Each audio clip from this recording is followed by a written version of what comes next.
Priatelia, pozdravujem vás. Po dlhšej dobe sa s vami musím podeliť o zopár postrehov, ktoré sa mi v ostatnej dobe nedajú nejakým spôsobom spracovať a nedajú mi spávať.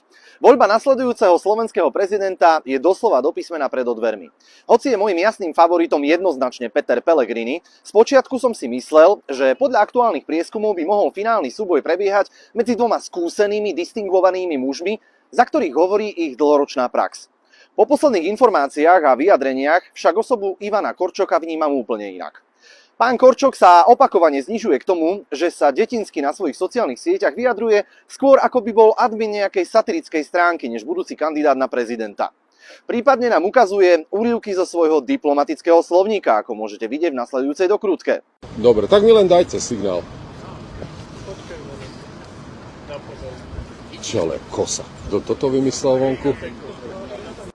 Zima bola iste aj ľuďom na námestiach, ktorí oklamaní prízemnou zámienkou protestu proti zrušeniu úradu špeciálnej prokuratúry v skutočnosti tvorili krovie politickej kampane Ivana Korčoka.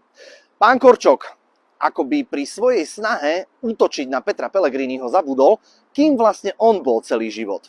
Pôsobil za Mečiara, Dzurindu, Roberta Fica, Blázna Matoviča a dnes do petice hájí farby progresívneho Slovenska.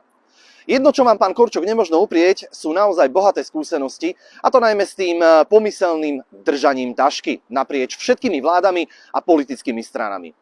Korčokové aktivity však zrejme siahali ešte oveľa ďalej. Okrem podozrenia, ktoré vypláva na povrch, že bol príslušníkom štátnej bezpečnosti, sa po nežnej revolúcii rýchlo zorientoval najmä na západ.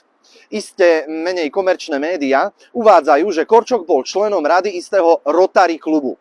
Bez potónu konšpirácií, obdoba tohto spolku sa v Spojených štátoch amerických verejne hlási k pánovi Georgeovi Sorosovi.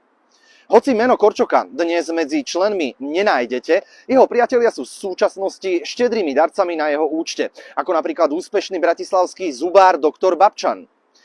Jeho účet však obsahuje aj ďalšie zaujímavé mená. Najštedrejším sponzorom Ivana Korčoka je doposiaľ istá spoločnosť Filmoza.sk, ktorá blaho republiky ocenila na rovných 50 000 eur.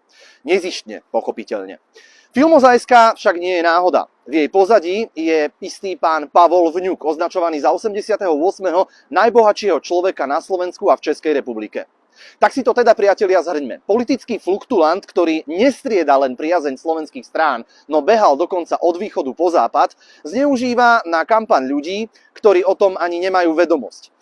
Necháva sa nejakým spôsobom dotovať jednými z najbohatších ľudí a ako si úplne zabudol, že sám bol v minulosti zapletený ako štátny tajomník do tzv. Kauzy agentúra Evka.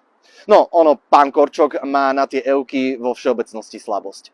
Priatelia, urobte si názor naozaj sami. Ja však pevne verím, že voľba amerického prezidenta dopadne dobre.